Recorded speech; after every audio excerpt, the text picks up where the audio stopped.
요단 서쪽의 아모리 사람의 모든 왕들과 해변의 가나안 사람의 모든 왕들이 여호와께서 요단물을 이스라엘 자손들 앞에서 말리시고 우리를 건너게 하셨음을 듣고 마음이 녹았고 이스라엘 자손들 때문에 정신을 잃었더라. 그때 여호와께서 여호수아에게 이르시되 너는 부싯돌로 칼을 만들어 이스라엘 자손들에게 다시 할례를 행하라 하시매 여호수아가 부싯돌로 칼을 만들어 할례산에서 이스라엘 자손들에게 할례를 행하니라.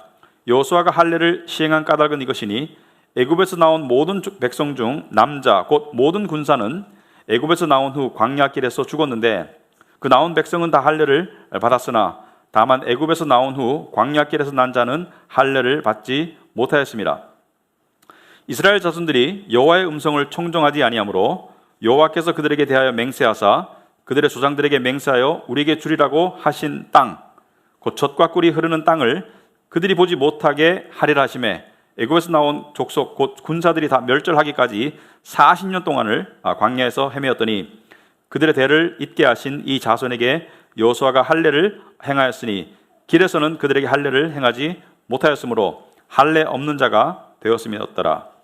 또한 또 그 모든 백성에게 할례 행하기를 마침에 백성이 진중 각 처소에 머물며 낫기를 기다릴 때 여호수아께서 여호수아에게 이르시되 내가 오늘 애굽의 수치를 너희에게서 떠나가게 하였다 하셨으므로 그곳 이름을 오늘까지 길갈이라 하느니라. 아멘. 우리 앉으시기 바랍니다. 우리 하나님께 기도로 먼저 나가도록 하겠습니다. 진리의 하나님, 하나님이 진리를 주셨지만 그것을 깨닫게 하시는 분도 하나님이신 것을 고백합니다. 너희가 눈은 있으나 보지 못하고 귀는 있으나 듣지 못하고 입은 있으나 말하지 못하고 마음은 있으나 깨닫지 못하는도다. 그러므로 하나님께서 우리의 눈을 열어주시고 하나님께서 우리의 마음을 열어주셔서 우리가 눈으로 볼 수 있고 마음으로 깨달을 수 있도록 은혜 베풀어 주시옵소서.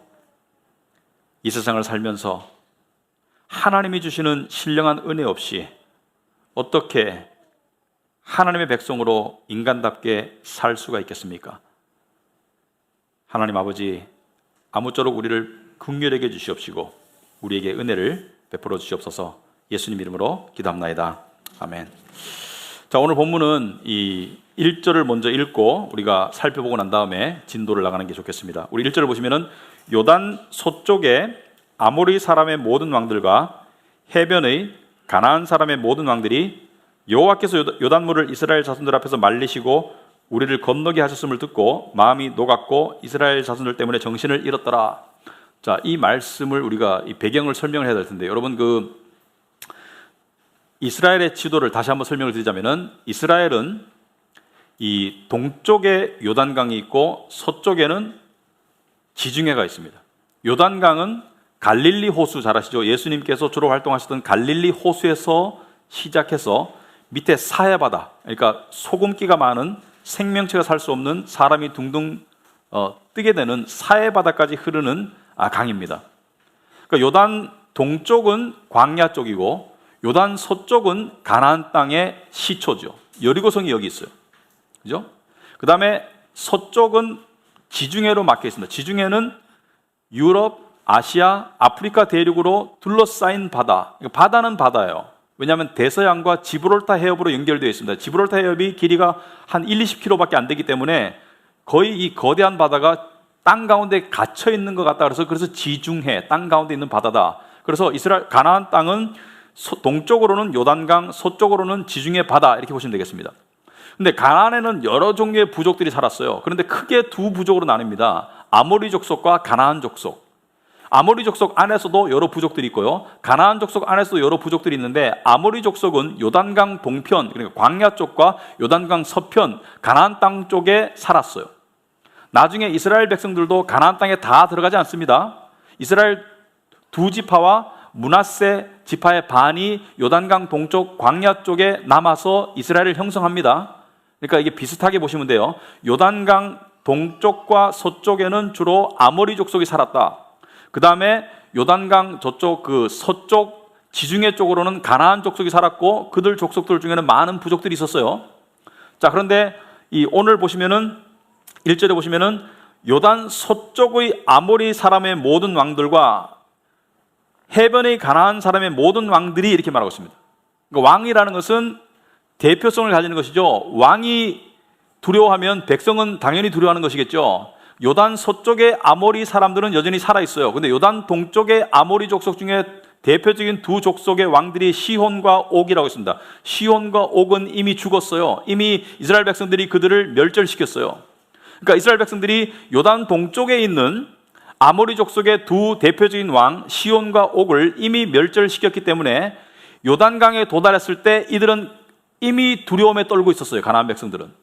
왜 그러냐? 여러분, 이 역사를 살펴보시면은 이스라엘이 이집트를 떠나서 탈출할 때 홍해 바다가 갈라졌습니다. 그런데 이집트를 왜 탈출했습니까? 하나님께서 여호와께서 이스라엘 하나님 여호와께서 약속으로 주신 가나안 땅을 너에게 주겠다. 그래서 이집트를 떠나서 탈출, 엑소더스, 이집트를 출애굽했죠.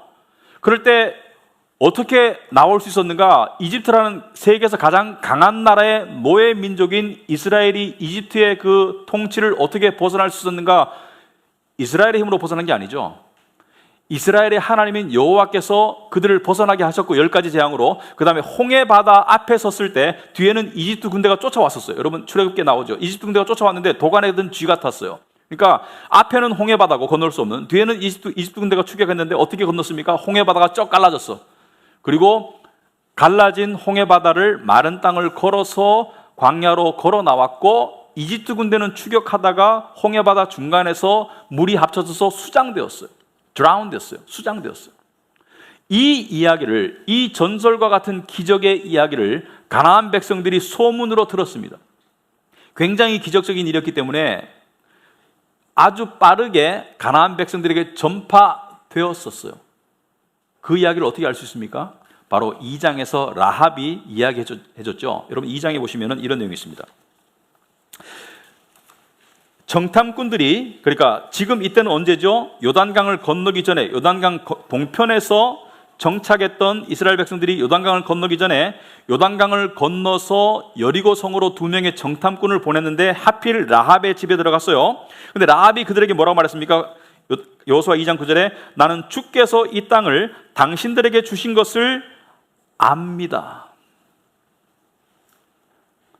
우리는 당신들 때문에 공포에 사로잡혔고 이 땅의 주민들은 모두 하나같이 당신들 때문에 간담이 서늘했습니다. 왜 이들은 떨고 있었을까? 왜냐하면 당신들이 이집트에서 나올 때 주께서 당신들 앞에서 어떻게 홍해의 물을 마르게 하셨으며 당신들이 요단강 동쪽에 있는 아모리 사람의 두 왕 시혼과 옥을 어떻게 전멸시켜서 희생 제물로 바쳤는가 하는 소식을 우리가 들었기 때문입니다. 자, 보니까 홍해가 갈라진 것은 그냥 꾸며낸 이야기가 아니라 이방 족속들도 알고 있는 사실이라는 것을 알 수가 있습니다. 그래서 이미 요단강 건너서 서쪽에 초입에 있던, 가나안 땅 초입에 있던 여리고성 사람들은 이미 소문을 다 들었어요. 40년 전에 홍해가 갈라지고 이스라엘 백성들이 출애굽하고 이집트의 군대가 물에 수장되고 이스라엘 백성들이 40년 동안 광야를 거쳐 오는 동안에 이 사람들은 쫄고 있었어요. 그런데 이 사람들의 두려움을 더하게 한 사건이 무엇입니까? 바로 그 강하던 아모리 족속의 두 왕 시혼과 옥이 그냥 무참하게 이들에게 멸절당했어요. 여러분 이것은 읽기가 곤란한 이야기죠. 왜냐하면 이스라엘 백성들은 유목민입니다. 전쟁에 준비된 백성이 아니에요. 그런데 이 가나안 족속들은 이 성으로 만드는 도시예요. 그러니까 성으로 만드는 요새와 같은 도시이기 때문에 여리고성도 마찬가지고 성입니다. 성이라는 것은 높고 넓은 담을 가지고 있기 때문에 진격하는, 공격하는 군대가 최소한 3배 이상의 전력을 가져야 되고요. 그리고 특별한 무기가 있어야 되는데 망대가 있어야 돼요. 망대는 무엇이냐면은 성보다 더 높이 쌓아가지고 거기서 성보다 높은 곳에서 성을 향해서 돌을 던지거나 불화살을 쏘아서 성을 먼저 폭격하고 난 다음에 진격해야지 그게 점령이 가능하지 그냥 점령할 수가 없어요. 근데 이겨버렸는 거야. 그러니까 설마 하던 일이 생겼는데 이들이 조금 안심되는 것은 그래도 요단강이 버티고 있지 않습니까? 요단강은 깊고 넓고 지금 요단강이 홍수가 나던 시절이에요. 왜냐하면 수학 시절이기 때문에 홍수가 나던 물이 찰랑찰랑하던 그런 시절이기 때문에 수백만 명의 남녀노소가 건너기가 불가능합니다. 그러니까 요단강이 우리를 지켜주겠지, 최소한 요단강이 우리를 막아주겠지. 그런데 갑자기 이스라엘이 요단강을 건너왔어요. 근데 건너온 것을 가나안 백성들, 특별히 여리고성 백성들이 알았을까요? 몰랐을까요? 당연히 알았죠. 왜냐하면 스파이가 다녀갔죠. 스파이가 다녀갔기 때문에, 그리고 요단강 건너편 동쪽에서 일어난 일을 이미 들었기 때문에 시온과 옥이 죽은 것을, 멸망한 것을 알기 때문에 이스라엘 백성들이 진격해와서 두렵기 때문에 스파이를 보내고 파수꾼을 세우고 보초를 세워서 이스라엘의 동태를 살폈을 것입니다. 그리고 도저히 불가능한 기적을 이들도 보았을 거예요.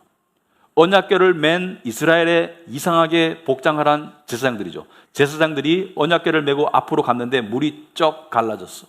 그리고 사람들이 마른 길을 다 건너오는 곳을 다 보고 난 다음에, 그게 1절의 내용이죠. 요단 서쪽의 아모리 사람, 동쪽의 아모리 사람들은 다 죽었어요. 이미. 요단 서쪽의 아모리 사람의 모든 왕들과 해변의 가나안 사람의 모든 왕들이 여호와께서 요단물을 이스라엘 자손들 앞에서 말리시고 우리를 건너게 하셨음을 듣고 마음이 녹았고 이스라엘 자손들 때문에 정신을 잃었다라고 이야기하고 있습니다. 무슨 말입니까? 이미 이들이 파수꾼을 세우고 보초를 세우고 자기들이 바라본 광경 속에서 홍해의 기적이 재현됨을 보고 마음이 녹았다는 것은 두려움이 끝 갈 때까지 갔다. 여러분, 두려움이 시작되면 어떻게 되죠? 두려움의 시작은 초조함입니다. 불안감. 두려움이 끝까지 가면은 마음이 녹아요. 마음이 녹는 것은 무엇이죠? 더 이상 느낌이 없어. 더 이상 맞설 힘도 없고, 그러니까 초조할 마음도 없어요. 초조하다는 것은 두려움이 끝까지 간 게 아니에요. 초조함을 넘어서서 마음이 녹았다는 것은 두려움이 끝까지 갔다는 것을 이야기합니다. 여기서 우리는 먼저 두려움에 대해서 한번 이야기를 해보자. 왜냐하면 두려움은요, 인간의 삶을 지배하는 가장 커다란 힘 중에 하나입니다. 어떤 사람은 사랑이 인간의 삶을 지배하는 가장 큰 힘이래요. 동의합니다. 하지만 사랑은 빈도가 잦지가 않아요. 하지만 두려움은 우리가 거의 매일 느낍니다.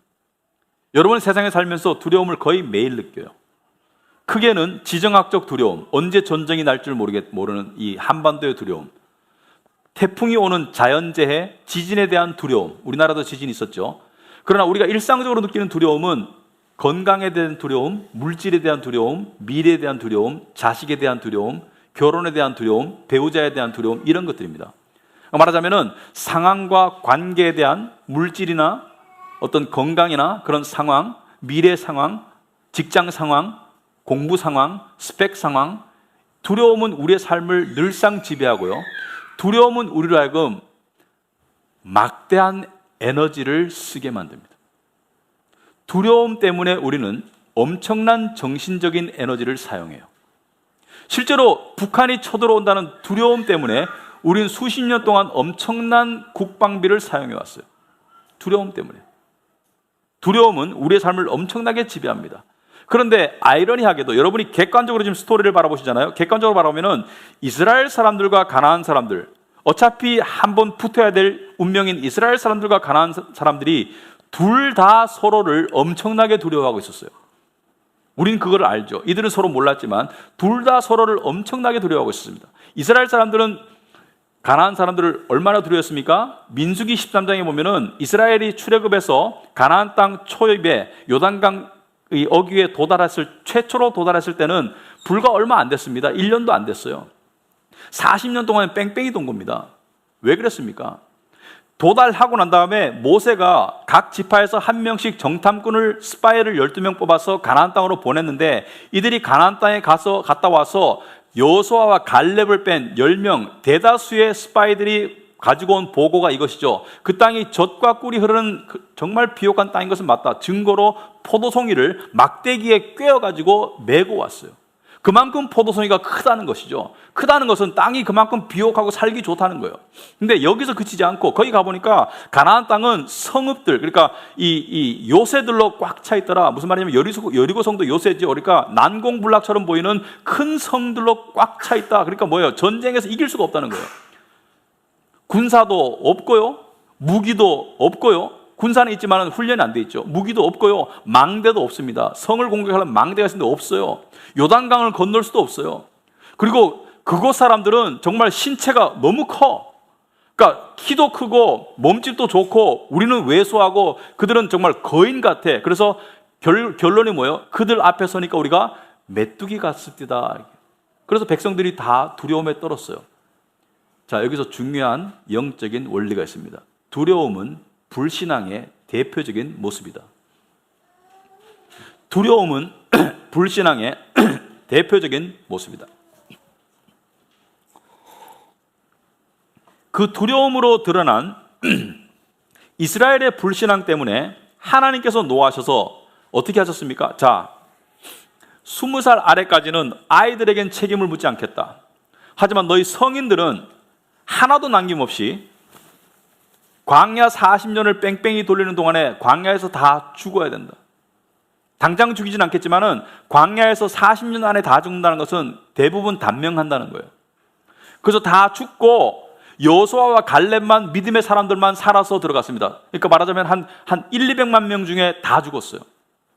그리고 20살이 안 되는 책임 소재를 물을 수 없는 그들과 광야 40년 동안에 태어났던 아이들만 약속의 땅으로 들어갈 수 있다. 왜 약속의 땅으로 못 들어갔습니까?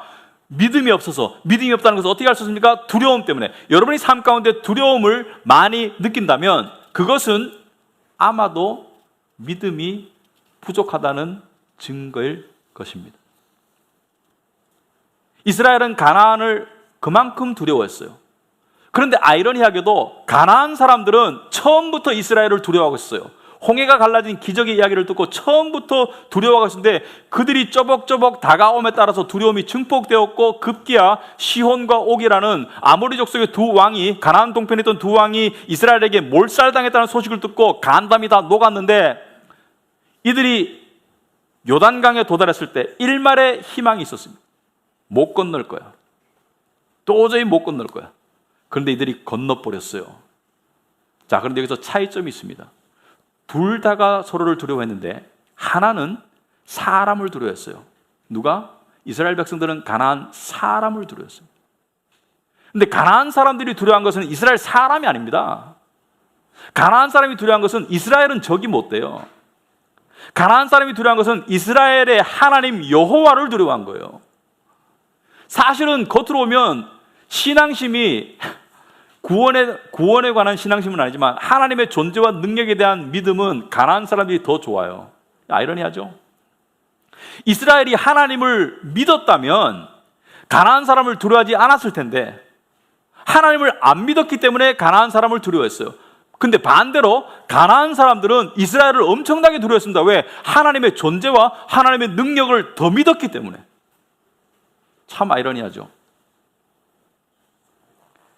자, 그런데 전쟁에서요, 적에게 가장 노출하지 말아야 될 것 중에 하나가 적을 향한 두려움입니다. 두려움을 가지고 있으면 져요. 반대로 상대가 나를 두려워한다는 것을 알면 나는 자신감이 생깁니다. 그래서 여러분들이 동네에서 어떤 사람하고 이렇게 다툼이 있었어요. 뭐 층간소음이든지 뭐 개소리 때문이든지 다툼이 있었어요. 근데 최근에 우리 동네에서도 이제 이 층간소음 개소리 때문에 문제가 많았는데 어떤 사람이 그 이웃에게 따지러 갔는데 그 남자가 막 커다란 지프차를 모는 터프가예요. 눈을 딱 보더니만은 고개를 숙이고 다시 돌아갔다는 그런 이야기가 있었습니다.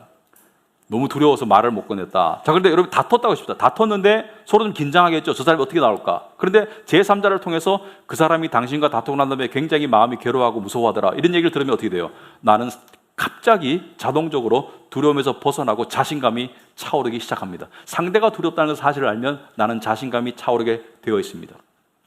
여러분, 이스라엘 사람들이 가나안 사람들의 두려움을 알았더라면 그렇게 가나안을 두려워하지 않았을 것입니다. 여러분, 세상이 우리를 두려워한다는 사실을 아세요? 물론 우리 때문이 아니고요. 세상이 우리가 믿는 하나님을 두려워한다는 사실을 알고 있습니까? 여러분, 세상은 누가 조종하고 있죠? 예수님께 시험을 할 때 예수님께 누가 이 세상, 나한테 경배하면 이 세상 모든 영광을 너에게 줄 것이다. 누가 그렇게 말했습니까? 사탄이 그랬죠. 마귀가 말했죠. 여러분, 사탄과 마귀는 하나님을 알까요? 당연히 알죠. 사탄과 마귀는 하나님의 존재를 믿을까요? 당연히 믿죠. 사탄과 마귀는 하나님의 능력을 믿을까요? 당연히 믿죠. 거기에 대한 말씀이 야고보서 2장 19절의 말씀입니다. 당신은 하나님이 한 분이심을 믿고 있습니까? 그것은 잘하는 일입니다. 그런데 귀신들도 믿고 떱니다. 이렇게 됐어요. 귀신들도 믿고 떤다. 사탄과 마귀도 하나님의 존재를 알고 믿고 떤다는 것. 세상을 조종하는 사탄과 마귀가 하나님을 두려워하고 벌벌 떤다는 사실은 우리에게 무엇을 의미합니까? 만약 이스라엘 백성들이, 가나안 족속들이 이스라엘 백성이 하나님 여호와 하나님의 능력과 그분의 위대하심을 알고 벌벌 떤다면은 이스라엘 백성들이 가나안을 향해서 떨지 않았겠죠. 우리가, 세상이, 사탄과 마귀가 우리의 하나님을 향해서 벌벌 떨고 있다면, 믿고 벌벌 떨고 있다면 우리가 세상을 향해서 두려움을 가질 이유가 많이 줄어들 것이라고 생각합니다. 여러분, 두려움이라는 의미에서 한번 생각해 봅시다. 두려움에는, 하나님을 향한 두려움에는 두 가지 종류의 두려움이 있습니다. 가나안 백성들이 하나님을 두려워하는 것은 무서워서 떠는 거예요. 왜냐하면 하나님이 자기들의 편이 아니기 때문에. 그죠? 그런데 성경에 보면은 여호와 하나님을 두려워하라고 우리에게도 말하고 있습니다. 거기서 말하는 두려움은 무서움의 두려움이 아니라 어떤 두려움입니까? 이 두 차이를 가장 극명하게 보여주는 것이 출애굽기 20장의 말씀입니다. 여러분, 출애굽기 20장은 뭐에 관한 내용입니까? 하나님께서 시내산에 나타나셔서 모세를 통해서 십계명을 주세요. 근데 그때 시카이나 영광이라고 해가지고 하나님께서 현신하셨다, 나타나셨을 때 우레와 천둥이 있고 막 소리가 나고 구름이 자욱하고 하나님의 임재, 하나님의 나타나심이, 이 영광과 거룩한 나타나심 때문에 백성들이 벌벌 떨었어요. 그래서 모세에게 당신이 우리에게 말하지 하나님께서 우리에게 말하지 말게 하옵소서. 왜? 하나님이 무서웠습니다. 그때 모세가 백성들을 향해서 이렇게 말합니다. 출애굽기 20장 20절, 아주 의미 있는 중요한 말씀입니다. 두려워하지 말라. 하나님이 너희를 시험하시라고 나타나신 것이며 너희가 주를 두려워하여 죄를 짓지 않게 하시려고 나타난 것이라. 여러분, 헷갈리죠? 처음에는 두려워하지 말라라고 그러고 그 다음엔 두려워하라고 그래요. 너희가 두려워하여 죄를 짓지 않게 하려 하심이라. 앞에는 두려워하지 말라라고 했습니다. 여기서 같은 두려움이지만 두 종류의 두려움을 이야기하고 있습니다. 앞의 두려움은 하나님을 무서워하지 말아라. 가나안 백성은 당연히 하나님을 무서워해야 됩니다. 세상은 당연히 하나님을 무서워해야 돼요. 왜? 하나님이 그들을 대적하는, 하나님이 그들의 원수이기 때문에. 이따 5장 후반부 다음 주에 나오지만은 여호수아가 하나님의 군대 사자가 나타났을 때 당신이 우리 편입니까? 우리의 적입니까? 마찬가지로 하나님이 적이 되는 가나안 백성들은 하나님을 무서워해야 됩니다. 그런데 하나님이 우리의 하나님이 되는 하나님의 백성들은 하나님을 무서워할 것이 아니라 하나님을 다른 의미로 두려워해야 된다. 여기서 말하는 두려움은 어떤 두려움이죠? 하나님의 말씀을 통한 하나님의 위대하심과 하나님의 신실하심을 믿기 때문에, 하나님의 거룩하심을 알기 때문에 하나님을 공경하고 죄를 미워할 줄 아는 두려움을 말합니다. 첫 번째 두려움은 마음이 떨리는 두려움이지만 두 번째 두려움은 동요가 멈추는 두려움이에요. 첫 번째 두려움은 불확실하고 그냥 죽을까 봐 겁내는 두려움이지만 두 번째 두려움은 너무나 확실한 힘이 나를 잡고 있기 때문에 그 힘에 의해서 압도당하는 두려움입니다. 차이점을 아시겠습니까? 우리 믿는 자는 하나님을 그렇게 두려워하라고 그래요. 믿는 자들은 하나님의 진리의 말씀 때문에 하나님을 공경하고 하나님을 함부로 여기지 않는, 하나님이 원하시는 삶을 살려는 그런 조심스러운 두려움을 가져야 된다. 그 두려움을 가질 때 세상을 두려워하지 않게 됩니다. 자, 이렇게 요단강을 건넌 이스라엘. 자, 여러분이 이스라엘 백성이에요. 광야 40년을 고생해서 왔어요. 그리고 요단강을 건너기 전에 시혼과 옥을 멸절시켰습니다. 멸절시킬 때 어떻게 멸절시켰습니까? 하나님께서 그들을 너의 손에 맡길 테니까, 자, 여기 중요한 영적인 원리가 있습니다. 하나님은 전쟁해봐라, 네가 이길 수 있도록 도와주마, 그렇게 하지 않으세요. 이 전쟁은 네가 이길 것이다, 그 믿음을 가지고 나아가라, 이렇게 말합니다. 이 전쟁은, 시혼과 옥을 너의 손에 맡기마. 손에 맡긴다는 것은 뭐예요? 이미 전쟁은 승패가 끝났다는 것을 말합니다. 시온과 옥을 너에게 맡길 테니까 가서 그들을 쳐부숴라. 그들은 하나님의 약속을 믿고 가서 그들을 쳐부셨어요. 그래서 승리했습니다. 매번 승리했어요. 믿음을 가졌을 때는 매번 승리했지만 불신앙이 있을 때는 승리하지 못했습니다. 나중에 여호수아 이야기도 6장에 보면 7장, 8장 지나가면은 그 아이 족속에게 패한 이야기가 나옵니다. 그 나중에 할 얘기고요. 아무튼 간에 지금 요단강을 건너서 길갈에 진을 치고 지금 이제 앞에 여리고성이 있어요. 그러면 그 다음에 하나님의 메시지는 자동적으로 뭐라고 상상할까요? 예측할까요? 여리고성을 너에게 맡겼으니, 여리고성을 너희 손에 맡겼으니 여리고성을 치거라. 내가 너에게 승리를 가져다 주마. 자, 그리고 여리고성을 치는 것이 다음 스텝인데 하나님께서는 정말 이상한 명령을 하십니다. 2절에 보시니까. 그때라는 것은 뭐예요? 지금 요단강을 건넜고 기적적으로 여리고성 백성들, 가나안 백성들이 전부 벌벌 떨고 마음이 녹아있을 그때, 지금 치면 적기죠. 지금 적을 치면은 적이 다 쫄아있으니까 승리는 장담할 수 있는 그때에 여호와께서 여호수아에게 이르시되 너는 부싯돌로 칼을 만들어 이스라엘 자손들에게 다시 할례를 행하라. 아니 무슨 생뚱맞은 명령입니까? 도저히 말이 안 돼요. 자, 첫째, 할례는 무엇이냐? 할례는 오늘날 말하면 포경 수술입니다. 남성 성기의 표피를 잘라내는 거예요. 그런데 부싯돌로 할례를 해라. 부싯돌이라는 것은 불 피우는 데 쓰는 게 부싯돌이죠. 아주 단단한 돌입니다. 부싯돌로 칼을 만들면 아주 날카롭고 부서지지 않는 아주 단단한 칼이 돼요. 그런데 이때가 청동기 후기 시대입니다. 추측건데. 그러면 금속 칼이 있었어요. 근데 금속 칼을 사용하지 않고 왜 부싯돌을 사용하라고 했는가? 어떤 사람이 추측하기를 아마도 금속 칼은 오염의 위험이 있으니까 돌로 만든 칼을 사용하라고 한 것이 아니냐. 자, 할례의 의미가 뭐냐? 할례는 언약 백성의 표시이죠. 할례는 최초로 창세기 15장에 아브라함에게 하나님께서 명령하셨어요. 자, 너희 모든 남자와 앞으로 태어날 모든 남자아이는 태어난 지 8일 만에 할례를 하거라. 할례는 하나님의 백성이라는 표시입니다. 이 할례가 신약에 와서는 세례로 바뀌어요. 신약에서는 할례를 하라고 하지 않아요. 근데 할례가 신약에 와서 언약 백성의 표시가 세례가 되는데 이 할례를 행하라라고 이야기했습니다. 할례의 의미는 무엇일까? 할례의 의미는 아마도 세상을 향한 육신의 욕망을 제거하고 하나님을 향한 거룩한 갈망을 가지라는 그런 뜻인 것 같습니다. 세상을 향한 육신의 욕망을 제거하고 하나님을 향한 거룩한 갈망을 가져라. 자, 언약 백성의 상징인데, 자, 지금 할례를 행하고 있어요. 근데 할례를 행하면 안 되는 상황입니다. 왜 그렇습니까? 할례를 행했는데 여리고성 사람들이 그걸 알고 쳐들어오면 다 멸망해요.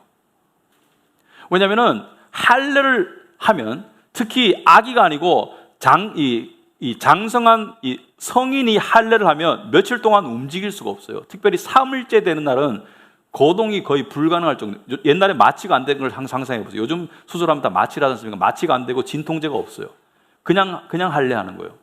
자, 이 이야기를 어떻게 할 수 있느냐? 여러분, 그 성경에 재밌는 이야기 중에 하나가 이 야곱에게 12아들이 있었는데 야곱에게 딸들도 있었겠죠. 딸 중에 하나가 디나였어요. 디나라는 딸이 아름다웠습니다. 근데 야곱에게는 한 70명의 식구가 있었죠. 이 가나안 땅에 거할 때. 그러니까 야곱이 애굽 땅으로 가기 전에 요셉을 통해서 11번째 아들은 요셉을 통해서 애굽 땅에 가기 전에 야곱이 머물던 그 가나안 지역에 70명 정도 되는 부족이라고 할 수도 없는 시족이 그냥 살고 있었는데 그 디나가 어느 날 그 옆에 있는 부족의 통치자, 아버지는 하몰이고 아들은 세겜이에요. 그러니까 아버지가 통치자였다가 족장이었다가 아들에게 물려줘서 세겜이라는 왕자인데 총각이었습니다. 근데 이 왕자가 디나를 보고 디나를 성폭행을 해요. 디나를 강간합니다. 그리고 난 다음에 이 세겜이 생각합니다.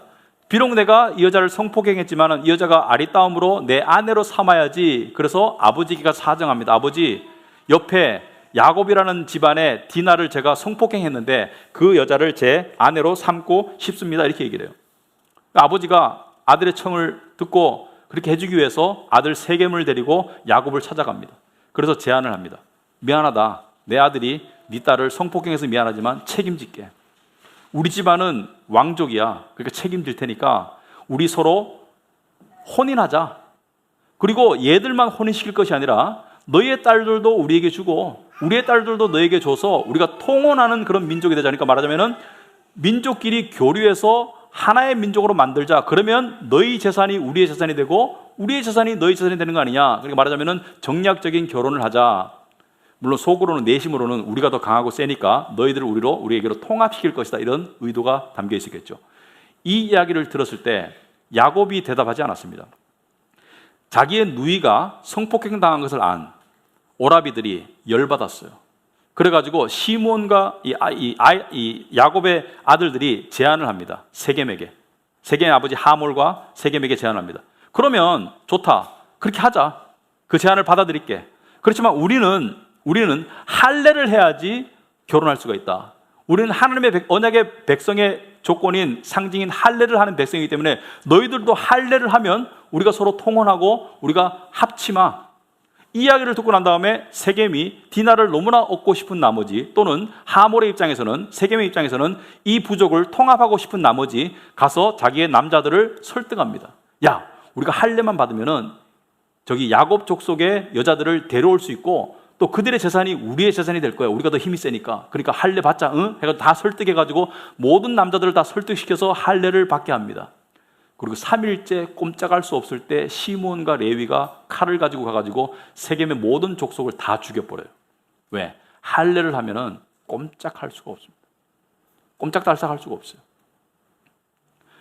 그런데 지금 생각해 보세요. 여리고성 앞에서 적을 앞두고 할례를 한다는 것은 군사적으로 무방비 상태가 되는 위험을 감수하는 것입니다.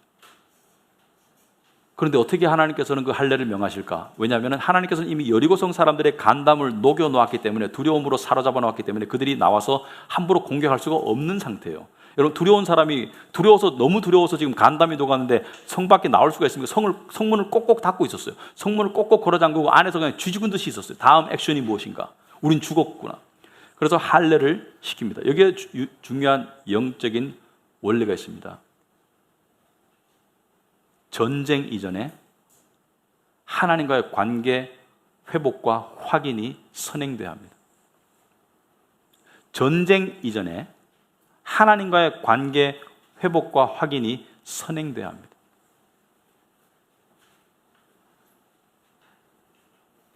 여러분, 왜 이스라엘 백성들은 광야에서 할례를 하지 않았을까요? 오늘 본문 4절에 보시면은 여호수아가 할례를 시행한 까닭은 이것이니 애굽에서 나온 모든 백성 중 남자 곧 모든 군사는 애굽에서 나온 후 광야 길에서 죽었고 그 나온 백성은 다 할례를 받았으나, 그러니까 출애굽할 때 남자들은 다 할례를 받고 나왔지만 다 죽었어요. 그런데 광야에서 태어난 사람들은 한 번도 할례를 하지 않았습니다. 40년 동안 할례를 행하지 못하였다. 7절을 보니까 그들의 대를 잇게 하신 이 자손에게 여호수아가 할례를 행하였으니 길에서는 그들에게 할례를 행하지 못하였으므로 할례 없는 자가 되었습니다. 할례 없는 자로 살았었습니다. 왜 할례를 행하지 못했을까? 추측건데 여러분, 40년 동안 한 200만 명을 죽여야 돼요. 200만 명이 자연사 비슷하게 해야 돼. 빨리빨리 죽어야 돼. 그럼 매일매일 장례식이 엄청나겠죠. 할례라는 의식을 치를 어떤 여유나 어떤 이 할례는 중요한 의식인데 그걸 치를 만한 어떤 마음의 준비가 안 되겠죠. 매일매일 사람들이 죽어나가. 매일매일 장례식 치르라고 바빠요. 그래서 아마 할례를 미뤘던 것 같고, 하나님께서 지금 가나안 땅에 들어와서 할례를 지금 하라고 지금 명령하시는데, 자, 우리도 세상을 향해서 나아갑니다. 매일매일 세상을 향해서 나아가요. 주일은 겉으로 보기에는, 육체적으로 보기에는 세상을 향해 나아가기 전에 하나님과의 관계를 확인하고 회복하는 아주 중요한 날입니다. 여러분, 달력을 보시면요, 참 달력이 그래도 성경적인 것 같아요. 제가 봐서는 우리가 생각할 때는 월, 화, 수, 목, 금, 토, 일, 일요일이 제일 마지막에 나와야 되는데 달력의 제일 처음이 일요일이에요. 이것은 굉장히 성경적입니다. 왜냐하면은 월, 화, 수, 목, 금, 토 그 다음에 일요일이 아니라 일요일을 먼저 하고 월, 화, 수, 목, 금, 토를 간다는 것은 공동체적으로 예배를 통해서 하나님과의 관계 회복과 관계 확인을 하고 준비된 상태에서 세상에 나아가서 영적 싸움을 싸우라. 이런 아주 중요한 의미가 있습니다. 여러분이 만약 이 권투 선수라면은 두 가지 종류의 권투 선수의 삶이 있을 것입니다. 계속 얻어 터지고 그 다음에 상처가 많이 난 상태에서, 패배한 상태에서 경기가 끝나고 회복하는 선수의 삶이 있을 수 있고, 열심히 승리를 준비해서 승리하고 난 다음에 회복하는 삶이 있을 것입니다. 전자는 회복에만 시간이 많이 쓰일 거예요.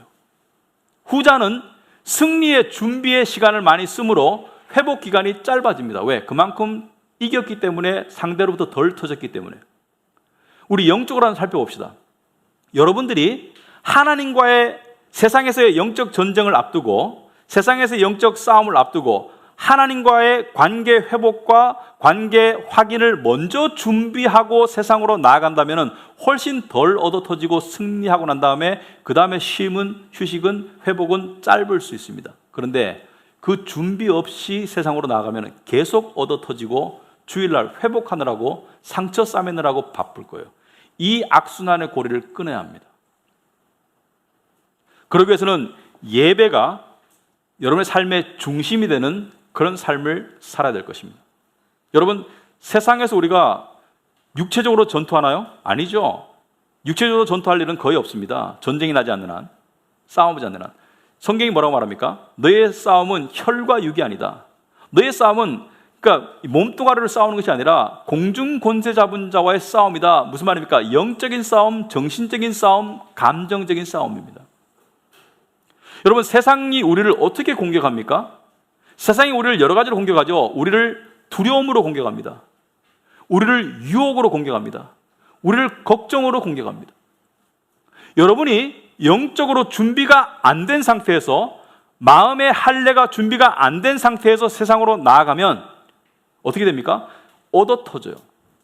세상의 칼날이 여러분을 들락날락거려. 그럼 그 결과가 뭐죠?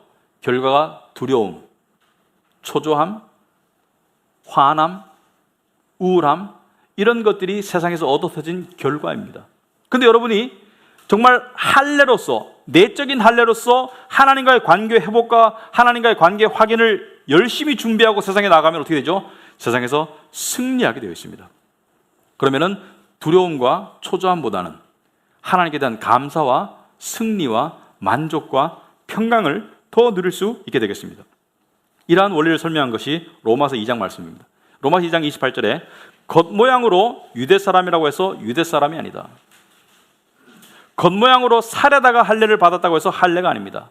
오히려 속이 유대 사람인 사람이 유대 사람이며 율법의 조문을 따라서가 아니라 성령을 따라서 마음에 받는 할례가 참 할례입니다. 마음에 받는 할례가 참 할례입니다. 무슨 말입니까? 세상을 향한 육적인 마음이 잘라지고, 세상을 향한 육적인 욕심의 마음이 잘라지고, 하나님을 향한 갈망과 하나님과의 관계를 향한 갈망의 마음이 싹 트는 것이 진정한 할례입니다. 여러분, 세상에 살면서 우리는 우리의 마음이 계속 무뎌져 있어요. 계속 무뎌져 있고 세상을 향한 염려와 욕심과 걱정과 두려움으로 막혀 있습니다. 이것을 뚫어주는 것이 하나님과의 내적 할례의 진정한 모습입니다. 주일은 그런 날입니다. 그래서 주일 예배가 중요한 거예요. 우리는 주일 와서 하나님께 영광 돌리고 하나님을 찬송하고 또 동시에 우리의 마음의 할례를 확인받는 시간입니다. 성령의 임재하심과 말씀의 진리를 통해서 다시 한번 여러분들이 준비되어서 세상을 나가는 거예요. 또 개인적으로 아침에 여러분 왜 기도하라고 제가 자꾸 잔소리합니까? 왜 말씀 보라고 잔소리합니까? 준비된 상태로 세상에 나가시라 이것입니다. 여러분, 세상은 이렇게 말합니다. 아니, 준비할 시간이 어딨어? 세상은 두 가지로 말합니다. 주일날 교회 갈 시간이 어딨냐?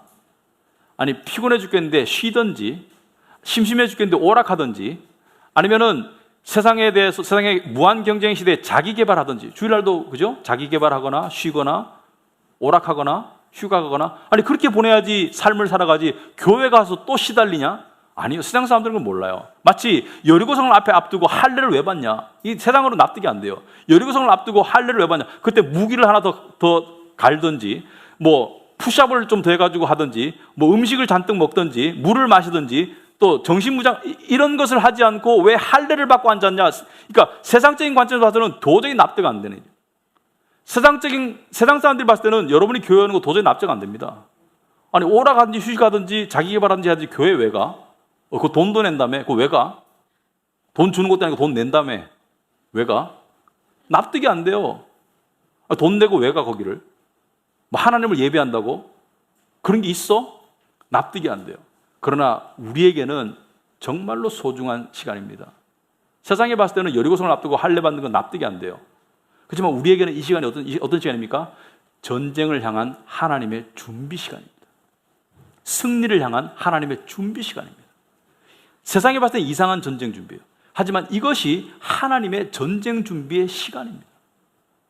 여러분의 날마다의 삶 가운데 여러분이 아침에 바빠 죽겠는데 여러분 아침에 일어나면은 이것도 해야 되고 저것도 해야 되고 카톡은 와 있고 뭐 이메일은 와 있고 바쁘죠. 마음이 분주하죠. 그때 기도하고 말씀 보는 거 그러면 이 일을 어떻게 하지? 지금 급박한 상황을 어떻게 해결하지? 그런데 하나님 뭐라 그래요? 나와 기도와 말씀을 통해서 나와의 관계를 회복하고 확인하고 나가거라. 그래야지 네가 덜 깨진다. 그 영적인 원리를 아는 사람이 복받은 사람이에요. 여러분 예수님께 말씀하십니다. 예수님께서 요한복음 14장 27절에 나는 평화를 너에게 남겨준다. 나는 내 평화를 너에게 준다. 내가 주는 평화는 세상이 주는 평화와 같은 것이 아니다.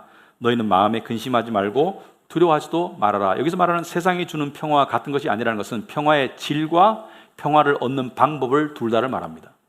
여러분 세상에서는 평화를 어떻게 씁니까? 더 벌어라, 더 이루어라, 그런 평화가 주어질 것이다. 실제로는 안 그래요. 더 시달리게 되는 경우가 많습니다. 성경에서 뭐라 그래요? 평화를 원하니 그러면 뭐예요? 마음에 근심하지 말고 두려워하지 말아라. 이 말은 뭐예요? 믿음을 가지라는 말과 똑같습니다. 믿음은 들음에서 나며 들음은 그리스도 예수의 말씀으로 말미암아 믿음이 나오는 것이겠죠. 여러분 잘 생각해 보세요. 가나안 땅에 들어가라는 약속은 이미 주어졌습니다. 이스라엘 백성에게. 믿음으로 들어갈 수 있었어요. 근데 왜 못 들어갔습니까? 안 믿은 사람은 못 들어갔어요. 근데 신약에 와가지고 가나안 땅을 들어가는 것을 어떻게 해석합니까? 히브리서 3장 4장에 보시면은 가나안 땅은 무엇을 상징하는 거예요? 믿음으로 들어가는 안식을 상징합니다. 믿음으로 들어가는 영적인 안식을 상징해요. 안식이나 평화나 평강이나 다 똑같은 말이에요. 여러분 우리에게 가장 필요한 게 뭐죠? 영혼의 안식입니다. 평강이에요. 평화입니다. 그걸 우리가 제일 바라요. 근데 그것이 하나님의 약속이기 때문에 믿는 자에게 다 주어지는 약속입니다. 내가 너에게 주기 때문에 너희는 받을 수 있다는 약속이에요. 그런데 여기에 무엇이 담겨 있습니까? 가나안 땅에 들어가라는 약속이 주어졌어요. 가나안 땅은 너희 땅이다. 그렇지만 믿고 진격해야 돼요. 적들과 싸워 나가야 돼요. 우리도 마찬가지로 근심과 두려움을 싸워 이겨야 됩니다. 근심과 두려움이 가나안 거류민은 우리 안에 있는 근심과 두려움과 욕심을 상징해요. 세상의 근심과 두려움과 욕심이 가나안 거류민입니다. 영적으로 봤을 때 우리는 영적인 가나안을 향해 나아가고 있는 거예요. 그 영적인 가나안에 나가기 위해서는, 영적인 가나안을 점령하기 위해서는 근심과 두려움과 뭘 몰아내야 돼요? 근심과 두려움과 유혹과 걱정을 몰아내야 돼요. 근데 이 근심과 두려움과 걱정과 유혹을 내 스스로 몰아낼 수 있다 없다? 내 스스로 절대로 못 몰아냅니다. 어떻게 몰아낼 수 있다? 하나님이 몰아내셔야 합니다. 그러므로 하나님과 관계에 연결돼야 됩니다. 하나님과 관계를 확인하셔야 됩니다. 할례를 확인해야 됩니다. 약속이지만 저절로 주어지는 것은 아닙니다. 여러분 세상은 새로운 한 주를 또 앞두고 있습니다. 우린 내일 또 새로운 한 주를 시작하는데 많은 사람들이 일요일 저녁부터 우울감이 온대요. 월요일을 생각하면. 자, 그 우울할 시간에 우울해 죽겠어요. 저한테 만약에 전화하신다면 저는 이렇게 말하십니다. 우울할 시간에 성경 한 줄 더 보시고 더 준비하세요. 두려워요, 목사님. 그 시간에 성경 한 줄 더 보세요. 기도하세요, 두려움. 여러분, 두려움, 우울감, 걱정 다 기도 제목들 아니겠습니까? 기도는 뭐예요? 기도는 어떤 사람이 이렇게 말합니다. 어차피 하나님 뜻대로 다 될 건데 뭐. 어차피 기도해도 하나님 뜻대로 다 될 건데 뭐. 이거 해달라고 해도 하나님이 안 해줄 것이면 안 해줄 것이고, 이거 하지 말라고 해도 하나님의 뜻이면 일어날 것이고, 그렇지 않습니까? 맞죠? 근데 왜 기도합니까? 왜? 더 중요한 두려움과 걱정과 근심을 몰아내기 위해서. 아멘? 여러분, 하나님 뜻대로 됩니다. 그러나 하나님 뜻대로 되는 과정 속에서 두려움 속에 살겠습니까? 평강 속에 살겠습니까? 걱정 속에 살겠습니까? 안식 가운데 살겠습니까? 불만 속에 살겠습니까? 만족과 감사 가운데 살겠습니까? 그 마음의 상태의 변화를 향한 기도가 정말로 필요해요. 그 마음의 상태의 변화를 향한 말씀이 정말로 필요합니다. 자, 세상은 우리를 지속적으로 공격합니다. 가장 보편적인 게 세상 사람들이 겪는, 자, 지속 가능한 안정적인 수입원을 어떻게 만들 것인가, 그죠? 둘째, 결혼도 안 하고 이렇게 혼자 지내는 것은 과연 괜찮을까? 아이를 덥석 낳자니 태어난 우리 아이를 어떻게 키울 수 있을까? 여러 가지 종류의 걱정들을 하시고 계시더라고요. 제가 지금 여기 얘기하는 것은 여러분들의 이야기를 종합한 것입니다. 그러므로 부끄러워하지 마시고요. 자, 이러한 걱정들을 어떻게 이길 것인가? 여러분, 우리는 인터넷을 많이 뒤지더라고요. 육아에 대한 걱정 때문에 인터넷을 뒤져서 정보를 수집하는 것은 좋아요. 좋습니다. 배우자를 찾기 위해서 인터넷 앱을 까는 건 나쁘지 않습니다. 크리스찬 앱을 까는 거는. 그렇지만 그런다고 걱정이 없어지진 않습니다. 그런다고 전쟁에서 이기지는 않습니다. 전쟁에서 승리하기 위해서는 뭐예요? 하나님과의 관계를 회복하고 확인하셔야 됩니다. 말씀을 통해서. 예를 들어서 공중에 나는 새도 먹인다는데 하물며 너희일까 보냐. 너희는 먼저 그의 나라와 그의 의를 구하라. 그리하면 이 모든 것을 너희에게 더하시리라. 아멘. 내가 젊어서나 늙어서나 시편 37편 25절에 의인이 버림받는 것과 그의 자식이 걸식하는 것을 보지 못하였다. 여기서 말하는 의인은 무엇이죠? 구원받은 하나님의 백성이고 하나님을 쫓아 사는 사람을 의인이라고 말합니다. 거지되는 거 못 봤다. 하나님의 자녀가 거지되는 거 못 봤다. 결혼해야 되나 말아야 되나? 주님께서 이렇게 말씀하십니다. 결혼을 하든지 안 하든지 내가 너의 진정한 영원한 신랑이다. 여러분, 결혼을 통해서 궁극적인 만족을 얻으려는 사람 결혼하지 마세요. 상대가 괴로울 겁니다. 왜냐하면 상대가 줄 수가 없어요. 여러분의 궁극적인 신랑은 주님입니다. 노후가 벌써부터 걱정되는데 그 걱정을 소망으로 바꾸세요. 마음의 할례를 받아서. 어떻게? 늙어갈수록 어떻게 돼요? 주님 만날 날이 가까이 오고 있다는 소망을 가지시기 바랍니다. 제가 보니까요, 저도 아직 완전히 나이가 들진 않았지만 나이 드신 성도님들 중에서 두 부류가 있을 것입니다. 하나는 나이 드니까 점점 더 두려워지는 사람들. 아플까봐, 나이 들어서 죽을까봐. 근데 어떤 노인들은 나이 들수록 점점 더 살아나는 분들이 있어요, 영이. 겉사람은 후패하나 속사람은 날로 새로워지는 분들이 있습니다. 왜? 주님 만날 날이 가까이 오니까. 근데 후자가 훨씬 더 소수이더라고요. 제가 누차 강조하지만 여러분, 그렇게 나이 드시는 여러분들이 되시기 바랍니다. 우리 10년, 20년, 30년 뒤에 만났을 때 그런 믿음의 소유자가 되실 수 있길 바랍니다. 그 준비를 지금부터 하시기 바랍니다. 그게 여러분의 진정한 노후 준비가 되겠습니다. 여러분, 세상은 우리가 이길 수 없습니다. 세상은 압도적이에요. 우리에게 주어진 상황들은 정말 압도적일 때가 있습니다. 마치 다윗과 골리앗처럼 이길 수가 없는 듯이 보여요. 그런데 다윗은 골리앗을 어떻게 이겼습니까? 내가 창과 활로 너에게 나아가는 것이 아니라 전능하신 여호와 하나님의 이름으로 너에게 나간다 해서 골리앗을 넘어뜨렸어요. 여기서 다윗은 그리스도를 상징합니다. 골리앗은 세상을 상징합니다. 사탄을 상징합니다. 여러분, 그때 이스라엘 백성들은 골리앗을 데리고 온 블레셋 사람들을 향해서 벌벌 떨고 있었어요. 누가 저를 이길 것인가? 벌벌 떨고 있어서 이길 사람이 없는 거예요. 근데 다윗이 골리앗을 딱 쓰러뜨리고 나니까 갑자기 두려움 가운데 벌벌 떨던 이스라엘 백성들이 와! 함성을 지르면서 블레셋 사람들을 향해서 나가가지고 블레셋 사람들을 다 죽여버려요. 이것은 아주 중요한 구속사적인 그림입니다. 그리스도는 사탄을 이기셨습니다. 그리스도는 죄를 이기셨습니다. 왜냐하면 죄의 형벌을 이기셨기 때문에. 그리스도는 사망을 이기셨습니다. 그러므로 우리도 그리스도의 승리를 바라보면 세상을 향해서 마치 블레셋 사람들을 향해서 벌벌 떨다가 블레셋 사람들을 향해서 외치면서 승리의 함성을 지르면서 달려갔던 그런 이스라엘 백성처럼 우리도 세상을 향해서 나아갈 수 있는 담대함이 주어질 것입니다. 그 담대함은 여러분 스스로 만들어지지 않습니다. 세상을 이기는 진정한 담대함은 바로 세상을 이기신 여호와 하나님의 능력과 세상을 이기신 예수 그리스도의 십자가를 바라볼 때 나오는 것일 줄 믿기 바랍니다. 앞으로 여러분의 이번 한 주의 삶이 그런 믿음으로 출발하는 그런 삶이 되시길 바랍니다. 기도하겠습니다.